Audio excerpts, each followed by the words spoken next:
ఆ అమ్మాయితో మీరు ఫస్ట్ సినిమా కదా యాక్చువల్గా? అవును, సౌందర్య గారితో ఫస్ట్ పిక్చర్ అండి.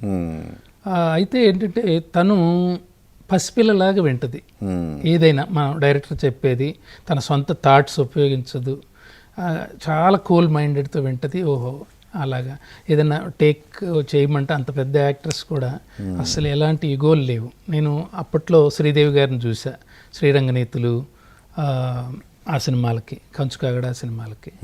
అలాంటి మంచి ప్యూర్ యాక్ట్రెస్ అంటే సౌందర్య గారు నాకు చాలా బాగా నచ్చిన యాక్ట్రెస్. సో అలాంటి సౌందర్య దూరం అయినప్పుడు ఏమనిపించింది? నాకు నిజంగా చాలా బాధాకరం అండి.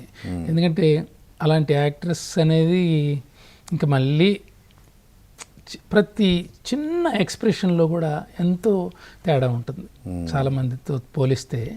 అంటే యాక్చువల్గా తనతోనే మీరు పోస్ట్ మ్యాన్లో కూడా చేశారు. పోస్ట్ మ్యాన్ చేసాం. పోస్ట్ మ్యాన్లో క్యారెక్టర్ తను చనిపోయే క్యారెక్టర్ యాక్చువల్గా. అదే నేను చెప్తున్నాను కదా, కొన్ని మనము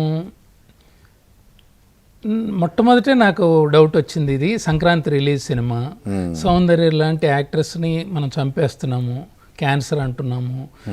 కానీ అక్కడ మోహన్ బాబు గారు ఏమంటారంటే, పర్చూర్ బ్రదర్స్ లాంటి గొప్ప రచయితలు దీన్ని ఇచ్చేస్తున్నారు, మంచి క్యాస్టింగ్ ఇచ్చాను నీకు, నువ్వు తప్పకుండా ఇది సక్సెస్ఫుల్గా రన్ చేయగలవు అన్నాడు.